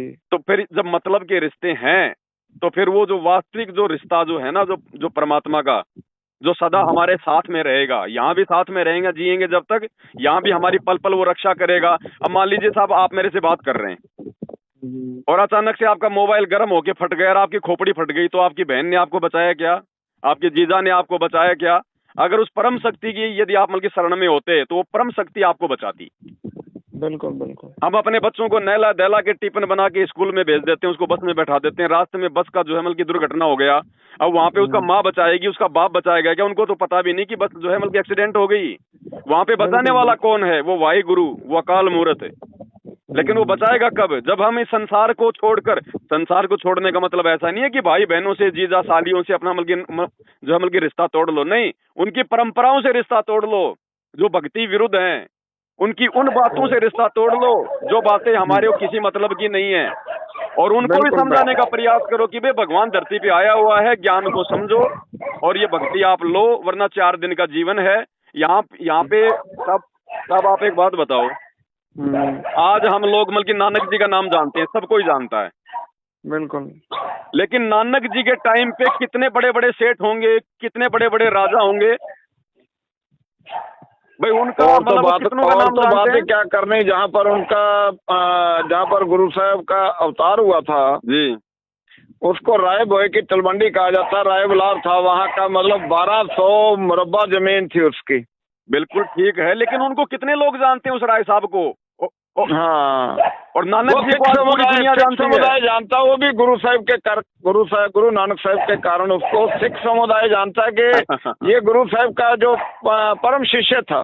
जी जी जी, हाँ, इसलिए जानता है वो। ठीक है, वो खाली एक राय साहब को तो जानता है, वो भी खाली एक सिख समाज जानता है। बाकी और भी तो बड़े बड़े लोग, बड़े बड़े सेठ होंगे उस समय, उनको कौन जानता? आज जानता तो भाई उसको है जो उस खुदा का हो गया, वो खुदा के लिए अमर हो गया। तो भगत की पहचान होती है, भगत की परमात्मा जग में जो है मतलब की कीर्ति करवाता है। आज जो मतलब नरसिंह जी परवरदिगार का थे, हो गया, कबीर साहब के टाइम भी थे, और भक्त 15 भक्तों की बाणी है गुरु ग्रंथ साहब जी में। तो भक्तों के उनके तो भक्त देखो भी आज बहुत नाम बड़े है, बड़े अमीर होंगे, किसी को बहुत कुछ नहीं पता, लेकिन वो जो भक्त थे वो चमक रहे सदा हैं, आज उनके सदा नाम के लिए चमक अमर रहे है हैं, वो। आज उनके नाम चमक रहे हैं उन भक्तों के, लेकिन उन सेठों के कोई नाम नहीं जानता, राजाओं के कोई नाम नहीं जानता। बिल्कुल बिल्कुल बिल्कुल तो सत्य है। देखो भक्ति से कीर्ति होती है, और हमने कोई कीर्ति की कोई चाहत नहीं होनी चाहिए, हमने तो यहाँ से अपना मोक्ष करवाना, अपना पीछा छुड़वाना है। नहीं नहीं यार, मुझे किसी मतलब पॉलिटिशियन की, किसी ओहदे की, किसी चीज की भूख नहीं है यार। 1% भी, राई मात्र भी नहीं है कि मैं किसी ओहदेदारी में हूँ, या मेरा कोई रिश्तेदार किसी मतलब कोई सरपंच है, या मेरा कोई, नहीं नहीं, नेगेटिव यार, नथिंग नथिंग एट ऑल यार। मतलब ये मेरे को नहीं प्रभावित करता। मेरे को तो जो चीज अट्रैक्ट करती है वो सिर्फ और सिर्फ परमात्मा और उसका नाम, जो 24 घंटे मैं ये कहता हूँ कि मेरे रोम रोम में बस जाए यार। ये पिछले संस्कार होते हैं, ये भावना, ये विचार, ये सबके नहीं हो पाते हैं। आप परमात्मा की अच्छी आत्मा हो, इसके लिए आपके अंदर ये पिछले संस्कार जो है मतलब दबाव डाल रहे हैं आपके अंदर, जो इस तरह के आपके विचार हैं। वरना आज आदमी एक सरपंच के पद के लिए भगवान को ठोकर मारने को तैयार हो जाता है। अरे नहीं नहीं, मैं कहता हूँ एक तरफ प्रधानमंत्री, मैं तो कौन हूँ, मैं तो यार नखेद दूं, मैं तो सबसे बुरा हूँ, नचीज निकम्मा हूँ। सारी बातें सही हैं, मैं ये कह रहा हूँ अभी आप अपनी भाई आपने जो करना है, जो भी आप अपनी पूजा पाठ कर रहे हैं आप वो करते रहो, लेकिन साथ में संत रामपाल जी के सत्संग दिन में 1 घंटा 2 घंटा जरूर सुनो। और जिस दिन समझ में आ जाए कि भाई अब मैं इनके सारे नियम वगैरह मैं फॉलो जो है वो कर लूंगा, उस दिन आप उनसे दीक्षा ले लो। और देखो आपके रिश्तेदार हैं जो भी हैं, अगर वो कुछ बोले तो बोलने दो, क्योंकि देखो जो ज्ञान आपको हो चुका है वो ज्ञान उनको नहीं है। तो वो तो बोलेंगे बोलेंगे, लेकिन हमने उनकी बातों का बुरा नहीं मानना है, क्योंकि जगत का और भगत का हमेशा जो मतलब 36 का आंकड़ा रहा है। अब एक शराब पीने वाले आदमी का और एक सज्जन पुरुष का कभी मतलब की विचार मेल खा सकते हैं क्या? नहीं खाते, नहीं खाते भाई। तो ये संसार जो परमात्मा से अपरिचित है, उसके विचार और एक भगत के विचारों में रात दिन का अंतर होता है। और ना जाने साहब तो हमारे कितने रिश्तेदार, हमारे ना, हम शहर के साथ रहते हैं, मलोट शहर है मेरा जी जब आप हबोर से बठिंडा को जाओगे ना, तो रास्ते में मलोट मंडी आती है। जी जी जी। तो मलोट शहर के बिल्कुल 3 किलोमीटर साथ में हमारा जो है ना, रोड पे डाणिया है हमारा। ज्यादा गांव में वो वहाँ की लोकेलिटी और है। वहाँ मलोट में आया हूँ एक बार, मलोट में एक बार हमारा मतलब साथ संगति थी, मैं आया था मलोट में 2017 में।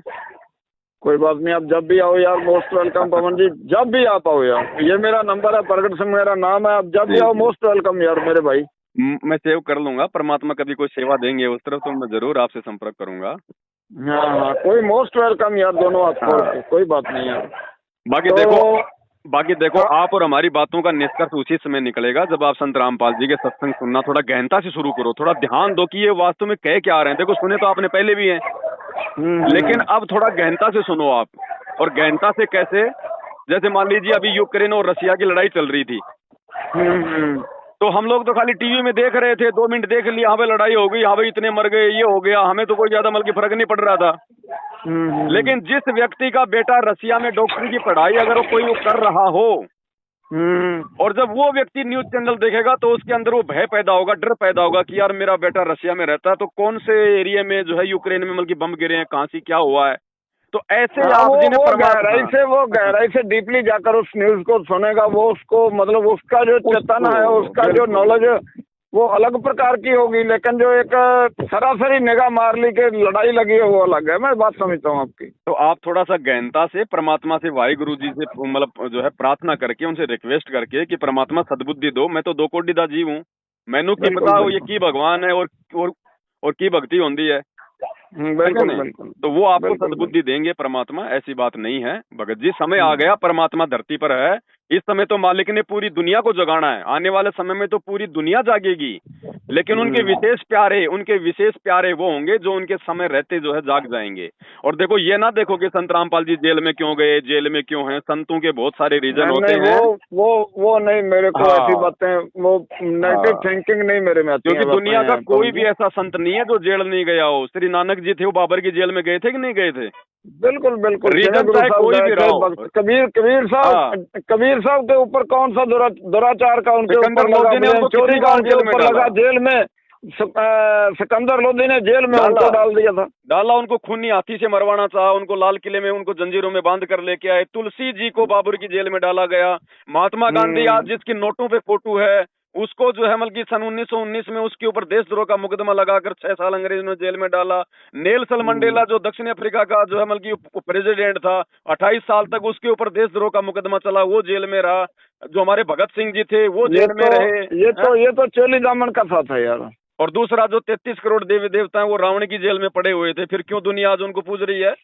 बिल्कुल बिल्कुल। तो ये तो देखो, कोई भी महापुरुष है जब इस काल के जाल को तोड़ने का प्रयास करेगा तो काल को अच्छा नहीं लगता, वो तो कोई न कोई माध्यम बना के वो तो अपना काम जो है पूरा करता है। और वो संत भी एक आम व्यक्ति की लीला करता है, वो भी कोई चमत्कार नहीं दिखाता, वो कोई जेल फाड़ के नहीं आता। अगर जेल फाड़ के आ जाएगा तो हर कोई उसको जो है बल्कि उसके पीछे लग जाएगा, तो फिर क्या पता चलेगा कि ये ज्ञान समझ के जुड़ा है या फिर वैसे देखा देखी में जुड़ा है। सही बात है। और भगवान ने कोई मूर्ख थोड़ी लेके जाने सचखंड में, उनको तो अपनी ज्ञानी आत्मा लेकर जानी है। बिल्कुल बिल्कुल। अगर ऐसे ही उनको करना होता तो फिर क्यों नानक जी ने इतना ज्ञान दिया, क्यों ये गुरु ग्रंथ साहिब लिखा, क्यों आज संत रामपाल जी 28 साल से भाई इतना ज्ञान दे रहे हैं? वे तो समर्थ हैं, वे तो चाहे जिसको लेके यहाँ से निकल सकते हैं। लेकिन संतों के कुछ नियम होते हैं, जब इस काल के लोक में आते हैं तो वो भी अपने कुछ मर्यादाओं के अंदर बन जाते हैं, और बिना मर्यादाओं के साथ कोई भी काम सफल नहीं होता। आज आपका परिवार है, आपका छोटा सा परिवार है, उसमें भी अगर बेटा बेटी सास बहू की मर्यादा नहीं होगी वो परिवार नहीं चलेगा। कोई भी कंपनी है, अगर उसमें नियम मर्यादा नहीं होंगी वो कंपनी नहीं चलेगी। मर्यादा तो पहले जरूरी है जी, हर रिश्ते की मर्यादा है। तो ऐसे संतों की भी कुछ मर्यादा होती है जब वो इस काल लोक में अपनी आत्माओं को निकालने के लिए आते हैं। और ये सारी चीजें हमने उनके ज्ञान से समझनी पड़ेगी, उनके सत्संगों से समझनी पड़ेगी, क्योंकि वो संकेत करेंगे। तो थोड़ा सा मेरी तो आपसे प्रार्थना है, आप अच्छी आत्मा हो परमात्मा की। मेरे को तो लोग गालियां देते हैं, सुनना शुरू करता हूँ। पहले मैं ना रात को जब लेटता हूँ तो उस वक्त मैं सुनना शुरू करता हूँ। सुनो, परमात्मा दया करेंगे आपकी। अगर दास के साथ में मालिक ने बात करवाई है, हमने अगर इतनी बातों पर अगर ये डिस्कस किया है तो जरूर परमात्मा दया बख्शेंगे। वरना मेरे को तो जितने भी फोन करते हैं लोग माँ बहन की गालियों से तो मतलब शुरुआत करते हैं। नहीं भाई, मैंने तो कभी किसी को गाली दी नहीं है। वो खैर उनके कर्म है, उनके संस्कार हैं, हम उनकी बातों का बुरा भी नहीं मानते, हम उनकी बातों का कोई बुरा भी नहीं मानते। मैं चला बुरा ना मुझा कोई, जादल खोजा अपना, मुझसे बुरा ना कोई। हम तो खुद नीचे हैं भाई, किसी को गाली क्या निकालनी मेरे भाई। हाँ, तो अच्छी आत्मा हो, इसीलिए तो आप इतना विचार कर पा रही हो। नहीं, भक्ति और भगवान के बारे में लोगों को सोचने की फुर्सत कहाँ है? 2 के 4 बनाने से लोगों को जो अमल की फुर्सत नहीं है। बिल्कुल। तो आप अच्छी आत्मा हो परमात्मा की। अब जागो भगत जी, अब सोने का समय नहीं है। आने वाले समय में तो पूरा सिख समाज आएगा दौड़ दौड़ के। उस समय आने में कोई आना थोड़ी है, वो तो फिर देखा देखी हो गई। भाई जिस समय गुरुद्वारे नहीं थे उस समय कहाँ जाते थे सिख? ये तो सारा 3000 साल पहले का जो धार्मिक आडम्बर है ना, ये सारे पहले हिंदू तो 3000 साल पहले से शुरू हुआ। 3000 पहले जो 3000 साल पहले जो इस धरती पे जो मनुष्य थे, जो मानव थे, उनका क्या आधार नहीं होता था क्या? सब कुछ आधार होता था। अब ये 3000 साल पहले आदि शंकराचार्य ने आके ये हिंदू धर्म चलाया, उसके बाद में मोहम्मद ने आके मुसलमान धर्म चलाया, 2000 पहले ईसा मसीह ने ये जो है मतलब ये जो आज का ये जो ताना बाना है, ये जो 4 मुख्य धर्म है, इनको अगर आपने गणना करनी हो तो ये 3-4 हजार साल पहले नाम ही नहीं था, कोई जानता नहीं था, इनका नामो निशान नहीं था, कोई मंदिर नहीं था, कोई मस्जिद नहीं थी, कोई गुरुद्वारा नहीं था, कोई कुछ नहीं था। मैं बार बार अपने वीडियो में यही तो कहता हूँ कि भैया अगर त्रेता में कोई मुसलमान था, द्वापर में कोई मुसलमान था, तो अरबों खरबों की सेना रामचंद्र और श्री कृष्ण की थी। एक भी मुसलमान का नाम बता दो, एक भी कोई सिख का नाम बता दो जो अपने आगे मतलब सिंह लगाता हो श्री रामचंद्र जी की सेना में। बिल्कुल बिल्कुल बिल्कुल। ये सिंह शब्द तो गुरु गोविंद सिंह जी ने शुरू किया था। बिल्कुल बिल्कुल बिल्कुल। तो कहाँ थे पहले? आप उनके नाम देखो पहले, हनुमान, अंगद, जामवत, रावण, श्री राम, लक्ष्मण। आगे पीछे कोई जाति कोई धर्म लगता था क्या? बिल्कुल बिल्कुल सही बात है। तो हमने इन सब से बाहर निकलना पड़ेगा, और इन सबको एक करने के लिए जो है मतलब संत रामपाल जी जो है ये धरती पे आए हैं। अब जो उनको समझेगा, जो उनके ज्ञान को समझेगा, देखो वो तो बाहर निकल जाएगा। बाकी तो साहब ये तो वही बात है, वो सर्प होता है ना जो मतलब बच्चे पैदा करता है, तो बच्चे पैदा करते हुए कुंडली मार लेती है और सबको खाती है। जो कुंडली से निकल गया वो तो बच जाएगा, बाकी सबको खाएगी वो। तो काल अपनी कुंडली मार के बैठा हुआ है। इसने हिंदू, मुस्लिम, सिख, ईसाई धर्म बना दिए, जातियां बना दी, लोगों को आपस में बांट दिया ताकि कोई एक दूसरे की बात को स्वीकार ना करे। सब जो है अपनी जाति, अपने धर्म, अपने शास्त्रों को सबसे बड़ा बताएं और मेरे जाल में मरते रहें, गधे कुत्ते सुअर बनते रहें। अब संत रामपाल जी ने आके ये दया बख्शी, मेहर बख्शी है, परमात्मा ने हमारा ज्ञान योग खोला, सभी धर्म के सभी धर्मशास्त्रों को पढ़ा रहे हैं। नहीं, विश्व में ऐसा कोई संत नहीं है इनके अलावा जिसने सभी धर्मों के सभी धर्मशास्त्रों की सच्चाई बताई हो। लोग तो अपने अपने धर्मशास्त्रों की मतलब सच्चाई नहीं जानते। बिल्कुल बिल्कुल। अगर ये हिंदू समाज वाले अगर गीता अगर ढंग से अगर पढ़ी होती अगर इन गुरुओं ने, तो ब्रह्मा विष्णु महेश को ये अजर अमर बताते क्या? जबकि इनके जीवन चरित्र में लिखा हुआ है कि ये तो मरते हैं, ये तो नाशवान है। तो किसी को कुछ नहीं पता था। ठीक है, अपना धंधा चल रहा था। परमात्मा ने भी ये थोड़ा सा ये करना था कि भाई लोगों की आस्था बनी रहे। अब जब आज परमात्मा स्वयं आ चुका है, जब स्वयं वो समय आ चुका है हमारा यहाँ से जाने का, अब तो हमने आंखें जो है खोलनी पड़ेंगी साहब। चलो कोई बात नहीं पवन जी, मैं शुरू करता हूँ भगत जी। दया परमात्मा की, मालिक से प्रार्थना करके आप जी एक बार शुरू करो, मालिक साथ में, ऐसी बात नहीं है। चलो सत साहिब, बहुत अच्छा लगा भाईजान। सत साहिब।